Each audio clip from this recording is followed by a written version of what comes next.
Maine, Johnson, Texas. This is an open meeting subject.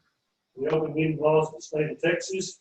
We do have a quorum present. We're also set up on Zoom. If anybody from the public is wanting to ask any questions, there is you can go to the city website and fill out a speaker card, or you can raise the flag and send your question to the city secretary, and then we will address that during the meeting. We have a quorum present. We'll go into the work session, review and discuss questions related to the budget report and financial statement for September. Does anybody have any questions? This is the one I was talking to Josh the other day. We are going to be having some adjustments to that. They just based on late invoices that may come in September, or excuse me, come in October that really should have been for last year. Does anybody Actually, yeah, so we finance department closed for business in terms of last fiscal year today at 4 o'clock. Most of those stragglers that we got last week, we got very few this week. So it's going to be around $10,000 to $20,000. It kind of depends on some of the in terms of the audit, but that'll be the kind of the difference in terms of what we see as in the internal unaudited versus what the audited numbers are. And even those are subject to change once the auditors get a hold of things and start making adjustments and whatnot. But this should be very, very close to what the audited numbers are. Anybody have any questions? All right. Next item is discuss and give direction to staff regarding a petition filed asking the city to serve as an applicant to rezone the Little Brook Estates. We've had several people that have come up to us in the past. I think we've actually rezoned maybe 2 or 3 of the properties, Josh, out there. Yes, sir. And what they would like to do is to rezone the entire subdivision. They've asked that the city be the applicant, because that way we only have to send out one notice rather than I forget how many people live out there. They are actually going to pay, the fee. I think Josh said it would be somewhere $900 to $1,200, something like that. And staff is needing to know if we're okay with doing that. Where the city would be the applicant, they would be reimbursing us, and we would be changing everything out in the Little Brook addition, since just about every lot out there is a 2-acre lot to an R1L. Anybody have any questions, discussion? I think it's a great idea, and it's way cheaper than the $20,000 one piecemeal deal at the time. That would have got it all. Right. Yeah, we did have just a handful, I think, of people that did not sign the petition, maybe 2 or 3 that didn't sign. We had a couple of different people who had taken lead on this, so we'll get with the person that. Alice, do you remember the person that dropped it off? Give us his contact information. I don't. We've got a couple of people we can reach out to and give them the direction from the council tonight to let them know that we can get that started. And of course, we can get this probably on the agenda for next month. We will have to do rezoning, so I have to go to P&Z first. We may be past the deadline and maybe in the paper for November P&Z, but it's a very for sure December. Does everybody feel good about that? Was there any opposition? Just Scott, just from the 2 or 3 people that did not sign the petition, we did not hear from them directly. No, once we send out the notices that we'll have to send out for the rezoning, they will have a second chance to send in any type of written opposition against the rezoning. Now, granted, we wouldn't be. I'm not going to speak for the council, but theoretically, we would not be rezoning those 2 or 3 properties if they didn't sign the petition. I don't know how you guys feel about that. I think that's maybe something we need maybe a little bit of clarification on. That begs the question: do we include every single property in Little Brook Estates in the rezoning, or only those that signed the petition? And then we'll, in the latter, you're struggling to have 1 or 2 islands out there, if you will, of R1 zone properties. Now, there is not, I've talked to Terry about this and Karen and Aaron about this going back and forth the last several weeks. There's not an issue of spot zoning in the reverse like this. So if you guys decide to rezone the entire area, because again, you have the majority, if not every single one of the properties out there is 2 acres. So the use, the size, the overwhelming zoning would be the same. The spot zoning doesn't actually work the opposite way as if you had an entire area and you were just zoning one specific property. The spot zoning doesn't really work in vice versa. So it really be, Scott, to kind of get back to your original question, those people would not necessarily have their property on the list if the council decides to segregate them out. But they would have another chance once notices go out to oppose any change, even if it's not for their property. Okay, I would not be opposed to looking at doing a rezoning for the whole area. Okay, I would see if maybe if we could even reach, it's only 2 or 3, maybe, some people just won't sign any petition. And just, check with them and see if you've got it. That's fine. I think we can do that. That way, we're not separated, so I hate to sit there and go through this whole thing and have 3 people go, oh, I didn't know A it. lot of times it's just education. They just Yeah, don't know. They don't want to hear it. They don't know. Right. They think it could be adverse to them. Right. That's true. And so with it being so few of them, I think it'd be very easy for us to reach out to them individually and explain it to see if we can at least get maybe something by email, or even if we need to take the petition out to them ourselves and get them to sign it. I think it's something we can probably get done. Okay, well, you got your marching order. Yes, sir. We're good for it. For the 3 or so people that hadn't signed the petition or anything, they just so that people won't sign anything. Or you said that certified out, so they have to sign for it, at least you say, we know that, to go through the spots. Well, it very well may, that might be an idea once we actually send the notices of the rezoning out.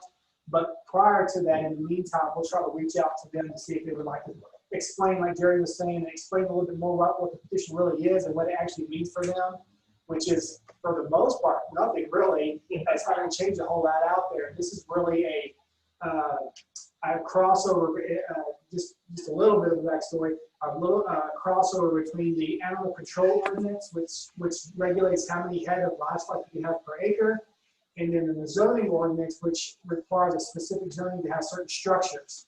So in order to have a horse, you have to have, in this, pretty much in this context, in order to have a horse, you have to have at least 1 acre. But you also have to have a stable. In order to have a stable, you have to have the R1L zoning. So this is ultimately will be beneficial for these people if they were to decide, if they don't already have those things, if they decide to put them on the property, but allow them to do that. But there's nothing that's more restricted on the R1L than the R1. That's less restricted. Everything is less restricted. Right. There's some uses allowed on that that's not allowed on that. Anybody else have anything on that? If not, next item is discuss and review the 2020 availability of internet services report. Mike Peacock.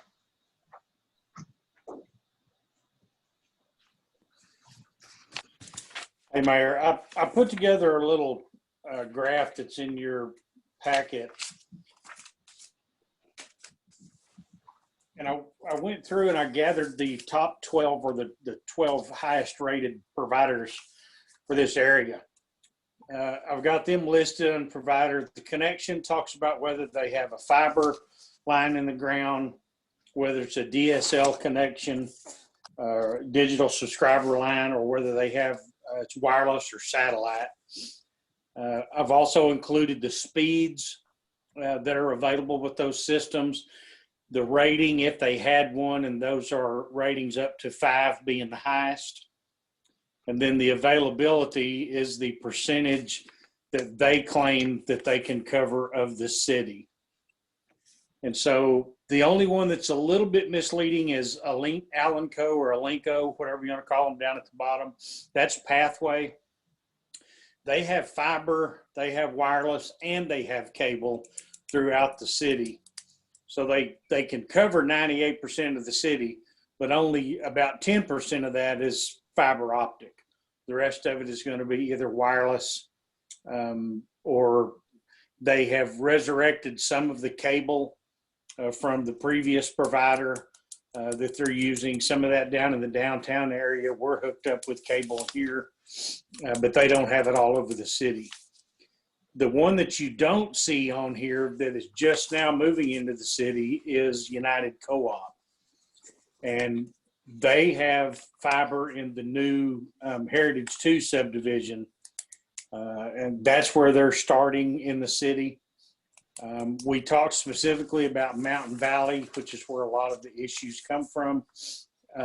They do have an interest there, but their target right now is to provide internet service to their current customers for electricity. So they couldn't give me a timeline.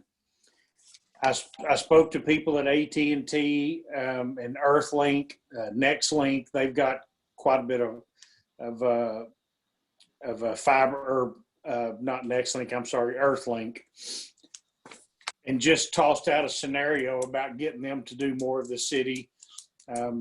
You know, I even floated out a conversation about franchise fees, if maybe those could be refunded back as incentive.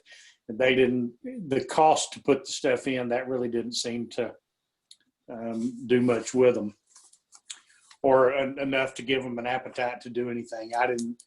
AT&T is upgrading stuff based on an upgrade schedule, but this is what's available. These are the speeds that are available. None of them were really willing to commit to getting into specific areas by any specific time. So I'm happy to look a little further. If there's more targeted information that you want, I can certainly go look out and see what I can find. But currently, this is what we found that's available out there. Scott, do you have anything you want to follow up with on that? Just looking over the information that I saw, again, just how willing and what's it going to cost the city to try to get them to try to come this direction is the big question.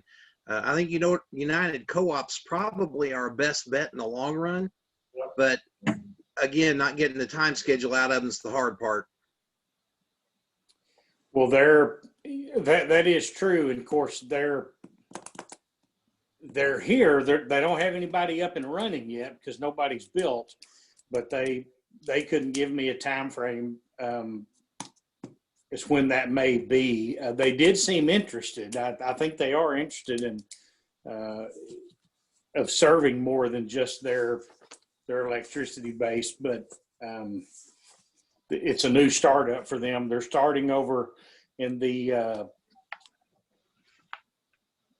kind of east of Burleson, that little area out there, Briar Oaks, and over there's where they started putting most of the stuff in.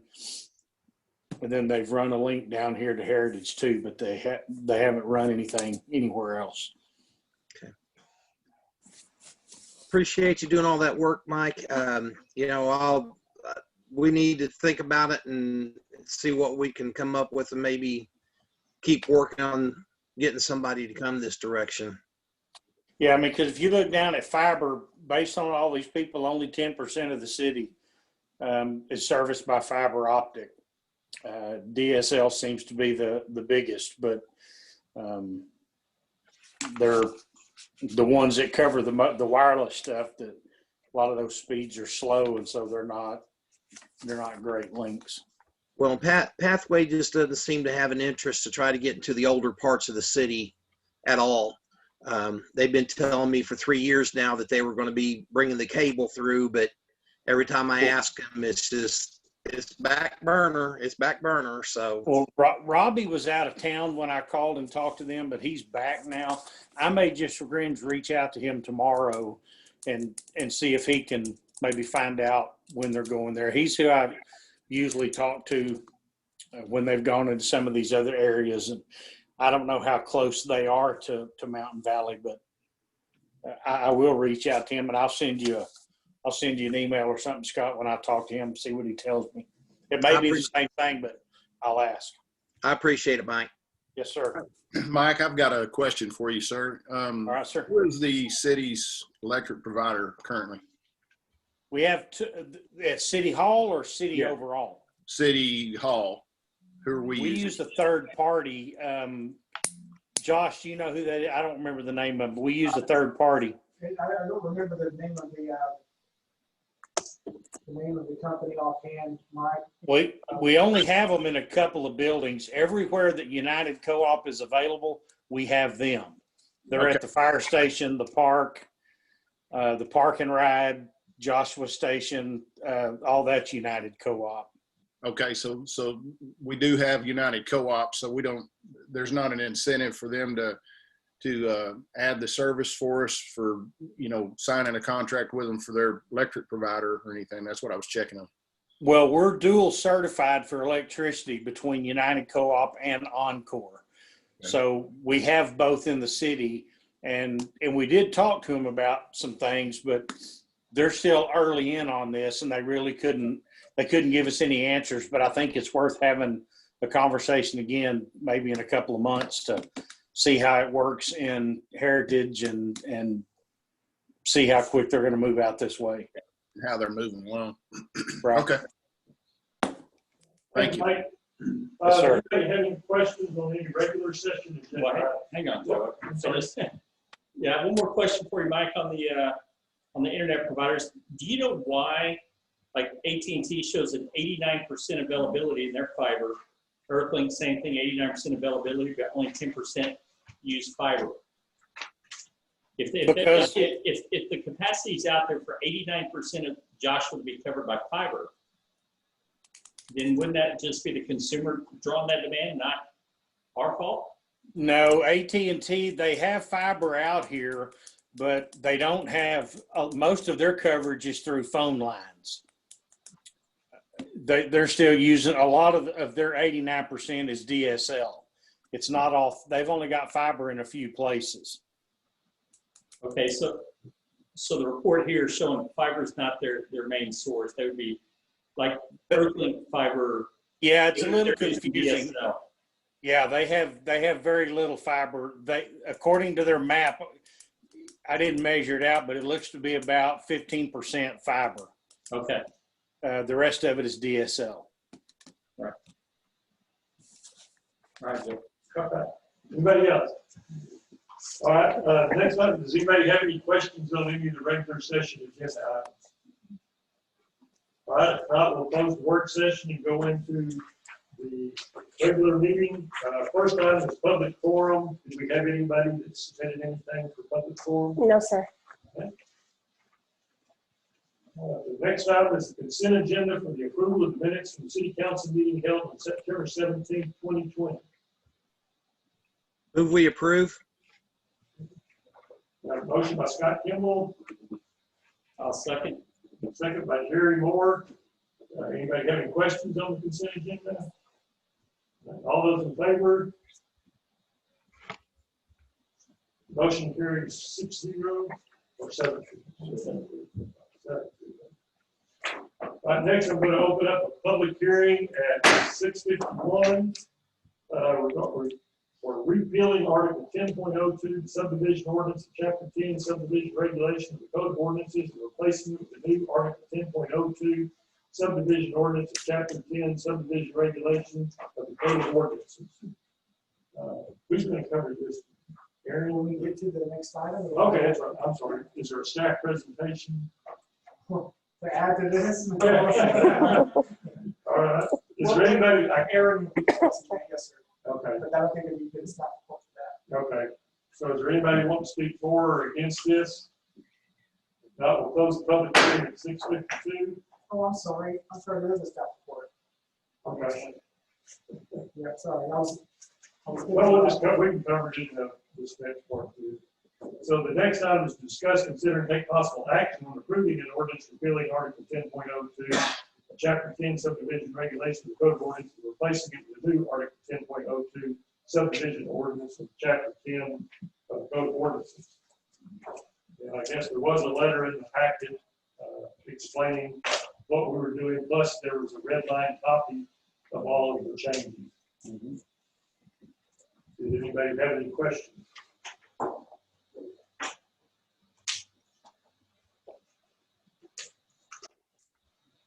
We made it easy with the red line. Just see what's being changed. certainly, if you have any questions for Aaron, he's online. But just like the second report said, we updated this ordinance 3 years ago, but with the zoning ordinance redo that we did, we created some contradictions in there. So they basically made a list over a couple of weeks of all those things, and spent quite a bit of time. That street was out for us. So we going back and doing all those amendments. We're just repealing the previous version and replacing it with this updated version. That's it in a nutshell. Anybody have any questions for Aaron or Josh? No, I'll entertain a motion. I'll make a motion, we approve. One second. Got a motion by Jerry Moore, second by Robert Burton to approve repealing Article 10.02 of the subdivision ordinance and replacing it with the new 10.02 that was attached in our packets. Is there any further discussion? All those in favor? Motion carries 7-0. Next item is discuss, consider possible action on a resolution supporting the passage of legislation during the 87th regular session of the Texas Legislature 2021 to allow for the expenditure of municipal hotel occupancy tax revenue by the city for the construction of improvements in the municipal parks. Yeah, so we have our friends over at the City of Granbury to thank for this. And the assistant city manager out there and circulating this resolution. I think it passed theirs either in the August or September meeting. And frankly, what it's meant to do is to, create a consensus among cities that have hot funds. I always like saying that. But over the years, or especially the last 3 legislative sessions, they made it more and more difficult, or basically heightened the restrictions on what we can use those funds for. Up until about 2 years ago, we were using those funds for a lot of our Independence Day celebration expenditures with what we thought was a legitimate reason of bringing people to the city with the hope that they, spend money here and not to stay at the hotel and that sort of thing. The TML, I guess it was 2 summers ago, came out with a legal Q&A saying, no, you can't do that. They had basically an entire section of the Town and Country magazine that spoke for that specific issue. And so for the last couple of years, we've not been able to tap those funds for just about anything. It made it's very, it's all called the Texas two-step. You have two boxes you have to check to use those funds. We have not to date, well, I say that, to date we actually do have some of those funds. If you remember the budget we adopted, we'll be using some of those funds for improvements in the baseball fields and parks in the park. Which we felt like was a legitimate cause. But this petition, or this resolution rather, it supports the notion, or to kind of free up those funds to let us use them on parks. We have around, after some of the funds we're using in the park, we're looking at about $160,000 balance in that fund that has just been growing because we've been struggling to find legitimate ways to use it. So if this type of legislation would pass, we'd actually be able to tap into that type B / the general fund in the Parks Department. We'll be able to tap into those funds to make improvements to the park. So we think it's, whether or not it gets sponsored and gets through the legislature, who knows?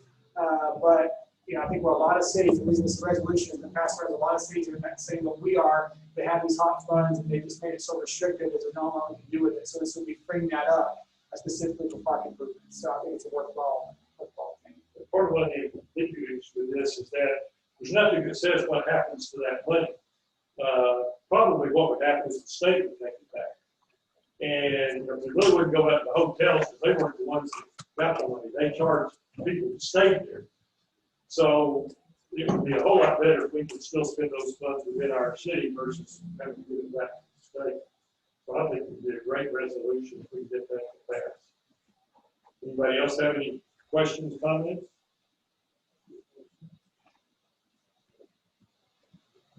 Entertain a motion then. I'll make a motion, we approve the resolution. I'll second. All right, got it. Thank you. Motion by Jerry Moore, seconded by Rick DePriest to approve supporting the passage of signing the letter to support the passage during the 87th legislature to allow for the expenditure of the municipal hotel occupancy tax fund for the improvements to city parks. Any further discussion? All those in favor? Opposed? Not opposed or for, Scott? Four, okay. Motion carries 7-0.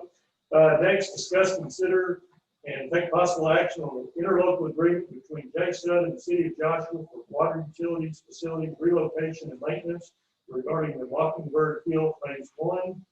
I think this is similar to what we've been doing for all of the subdivisions here recently. But Mike, you got anything you want to add? No, sir, you're correct. It is the same agreement. Drainage systems are already in place, so we're good with it. Anybody have any questions? Not, I'll entertain a motion. Motion we approve. I'll second. And we need to authorize, the signature on this. Josh, you know, we have to authorize the signature. I believe so.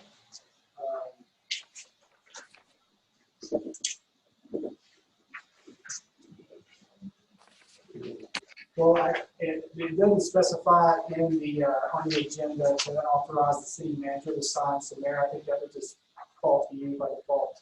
Okay. Right. We got a motion and a second to approve the interlocal agreement between JSUD, City of Joshua for water utilities relocation and maintenance regarding Mockingbird Field, to be signed by the mayor. Any further discussion? All those in favor? Motion carried 7-0. Next, discuss, consider, and take possible action on the interlocal agreement with Johnson County for brush cutting on Forest Lane. I think this is similar to something we approved last month. Mike, you want to tell us a little bit more about what they're doing? Yes, sir. Same type of agreement. Last month, we had one for Commissioner Howell's area that they're going to be undertaking. This one is in Commissioner Woolley's area. It's going to be off of Forest Lane around Trailwood. Several areas out there will be cutting back brush from the roadway, cutting it out of the right of way. Any questions or discussion? I move we approve. All right. You have a I'll second? second. Okay. Got a motion by Scott Kimball, second by Rick DePreez to approve the interlocal agreement with Johnson County for brush cutting on Forest Lane. Any further discussion? All those in favor? Motion carries 7-0. Next, discuss, consider, and take action on amendment to the Chapter 380 agreement, partnership agreement with the Retail Connection. I think everybody, we did have them in the packet, but there should have been a copy in front of everyone. Josh, you want to just bring us up? Yes, sir. And I apologize for this. It literally was 5:30 when we finally got this finalized with between going back to work with Terry and TRC, the Retail Connection are partners in this. So just to bring everybody up to speed, we have this 380 agreement for the project there in Jockey Station, the Starbucks, we're calling it the Starbucks Panda project. But on the exhibit, which should be the last page of the edition up on the places, and Scott and my kid, hopefully you got that sent to you by email and are looking at that. But the project in terms of the public improvements are color coded here in yellow and peach, I guess. Is that one being the hood and left turn lane. In the first amendment of this agreement, we segregated out the construction, or that project specifically, out of the entire thing, and the city's just going to be doing that unilateral of TRC, okay? Because it's not connected to any, it's not connected to any of the improvements on the project site, and we feel like we can get that done a little bit faster. We're literally waiting any day for TxDOT to give you the approval on the engineering plans for that project. The engineering plans for that project also include the peach-colored decel and acceleration lanes and the curb cuts there that do run that abut the eastern side of that property. So that would be, in essence, one project in terms of approvals, okay? And then you have TRC's part of this, which is in the yellow, which per the agreement would be reimbursed by the city per the original agreement. Now, the first amendment, like I mentioned, we segregated out the 17400 left project from the overall construction. This amendment for you tonight just specifies, with just detailed with more specificity, what we're actually talking about in terms of reimbursables, who's going to be constructing what, and this one actually includes and updates the exhibit with the decel and acceleration lane, which the initial one we didn't know we were going to have that. So after we sent our engineering plan to TxDOT, they asked us to put that in there to facilitate the project and for safety concerns, obviously. And then one of the things, one of the last, so we're just, again, detailing with more specificity who's responsible for what, the actual reimbursements for what TRC is doing. That's in the original agreement, does not change.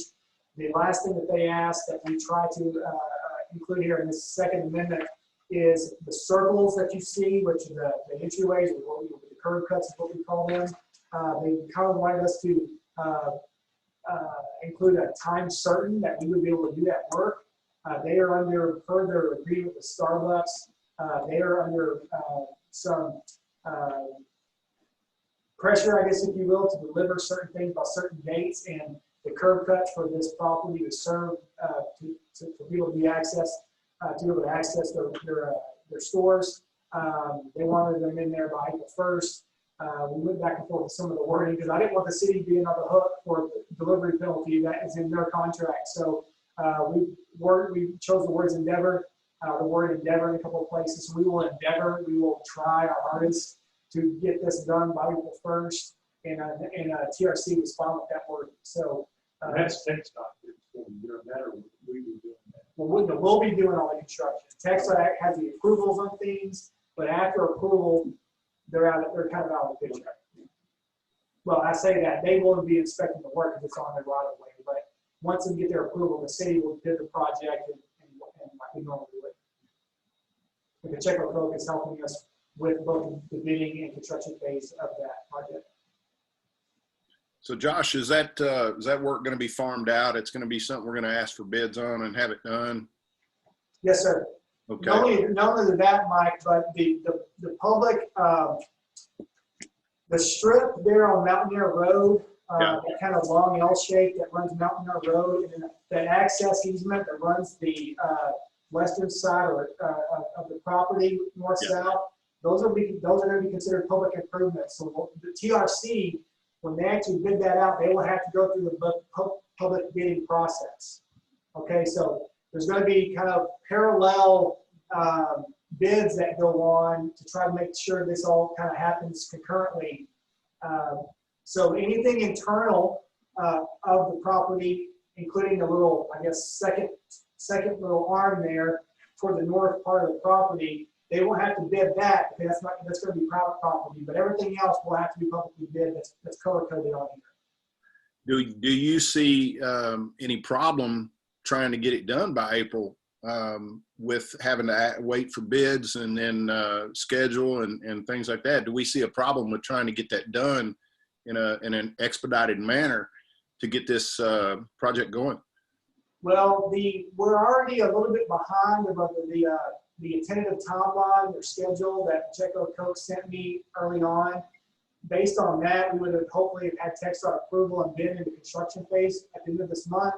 Because we're still waiting on TxDOT, it's obviously not going to happen. So we're probably looking at the end of December, beginning of the year before we actually start the property. Now, the April 1st deadline, if you will, we need to remember is just for the two portions that are actually in circles.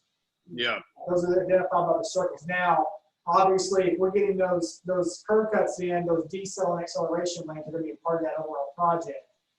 So it's likely, although I haven't been in touch directly with TxDOT's engineers. I don't know if they need the hood left turn there first before they do that with the decel lanes or vice versa. But the April 1st deadline is specific for those curb cuts. So that I don't think that'll be a problem once the project gets started, which again, I think is probably going to be into December 1st of the year. Okay. Does that answer the question? Yeah, it just worries me that we're in a tough year already, and then we're looking at April 1st, which seems pretty close to me.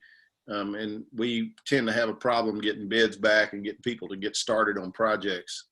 So I think this will be a little bit different because it is TxDOT right away, and it's going to be a little bit heftier of a project. You may have more people sending bid, but because I'm pure speculation at this point. But once we get those in, the intent, and the April 1st deadline for those curb cuts is because Starbucks and Panda both want to be open no later than July. So Okay. once dirt's turning, it's going to move very quickly. Okay. Question that I had, this is just sort of for in the future, what do we need to do to change Mount Dare Road to Plum? So we've got consistency, so that when all these documents start coming out and everything. So I think it's just like renaming any other street. we put, at least as far as I'm concerned, I think we put that into the process so that, you know, especially once you get the signal light and everything, that's called Plum Street, not Mount Dare. Yeah, and frankly, with my discussions with the two engineering firms and the developer and our planner engineer, sometimes I say Plum out of this exact sentiment, then I have to catch myself because. What's on out there now? Nothing, it's just a dirt road. Okay, so no property at the end of The There's road, a trailer, used to be that trailer park, and now it's just sort of dead ends back there. yeah, it technically gives us back southern access to the detention pond that's behind the park. But these improvements obviously would be more of a abbreviated part of that, and then we would need to, eventually in the future, figure out something for the rest of that property, which we've already kind of started banging around some ideas, but obviously we've been focused on this part of it thus far. And just refresh my mind, I think it's a gas line, but the property next to Panda, between Panda and Mountain Air Plum, it's not showing anything, that because there's gas line That's running right. through there. And what would we actually do? We just sort of landscape it? It's likely, yes, sir, it's likely that would end up being some type of green space, and that'll be top A, that top A with all that little triangle. We have had some ideas on that triangle plus this piece here. So this that was piece what I was leading up talking is about. kind of creating well, right now this is city property, but this would be, this part would be private, and this little Right. triangle it'd be kind of like this. So the idea is we kind of discussed is replanting that, the triangle piece from this property and this piece, and maybe creating some type of, I don't know, I had a little space, maybe a couple of food trucks, or even an idea is like a drive-up ATM. I don't know if you guys are aware of this, but Wells Fargo, if they haven't already, are going to be closing this branch here. And so they've actually reached out to TRC to maybe put an ATM there, which would kind of facilitate, it would be facilitated by the traffic, the automobile traffic in this area anyway. So we do have some ideas for that going forward. Okay. And I guess my last question is, it says existing flasher to be relocated. I'm not familiar with existing flasher. That's right behind the Panda's property, that little note. Not above the two. Yeah, I'm not sure what that is either, Mayor. Is that the school zone flasher? Yeah, if you draw that line down, it's all the way down to one student. Okay, that's probably what it is. Thank you. I'm not seeing the line, but okay. Maybe that's why I couldn't find what I was pointing to. That makes sense though, so that's good. All right, anybody else have any questions? All right, I'll entertain a motion, yeah. Motion for approval. Second, I'll second. we have a motion by Ricky Cruz, seconded by Angela Nichols to approve the amendment to the Chapter 380 agreement, partnership agreement with Retail Connection. Any discussion? All those in favor? Motion carries 7-0. Staff reports. Does anybody have any questions on the staff reports? I've got one that I thought I'd ask for, but maybe I didn't. Is on the utility billing, we used to always know how much was delinquent. I'd like to see us, put something in there. I mean, I don't need it, maybe just say over 30 days. That would just give us an idea of how far in arrears we might be.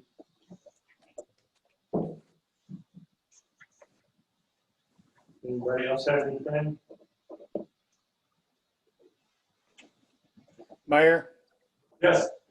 part of the reason that is not on here, I asked her to take it off because we've been working with some of these people that have been hit by the pandemic stuff that have struggled. Right. We have just recently sent out updated numbers to start bringing those people current. But the number I can give you is, since Angela has started here and working these past due accounts, she's collected $25,595 to date. So she's slowly chipping away at it. But the number that's there now is probably a little high because we've extended some grace periods and for people that have been laid off and struggled through this COVID stuff. Sure. So when it says, I guess, I'm not quite sure how to read this, where it says total 33,000, is that how much we're owed in total? For all the delinquencies and all the current and everything? But that's not the total number. That's not number that goes back 12 months. Okay. That's just sort of what I was, I just wanted to keep an eye on that. This is what we just sent out late notices for. Okay. And that includes the numbers with the COVID stuff. Okay. Well, like I said, I mean, I understand that that's a valid explanation. I'd just like to see that number though. Just so- Yeah, I'll have her put it back on there. I just didn't want it to jump out and Right. stress anybody out too much. All right. Anybody else have any questions? Mayor and council, this is Terry. Can you hear me? We hear you. I am sorry, we had to reboot our entire system. I was listening to you on the phone, but we had to reboot our system. So Not a problem. it could be my technical skills that question here. Councilman Moore wanted to know if you were going to credit us for that time. What? I said, Councilman Moore wanted to know if you're going to credit us for that time that you were off. I don't want to hear from us sooner this week. Yeah. He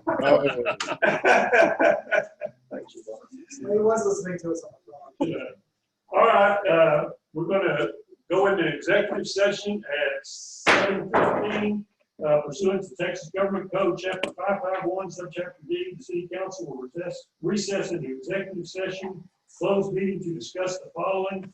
Section 551.074A1 of the Texas Government Code to deliberate the employment or evaluation of a public officer or employee with city manager. And we'll let everyone back in.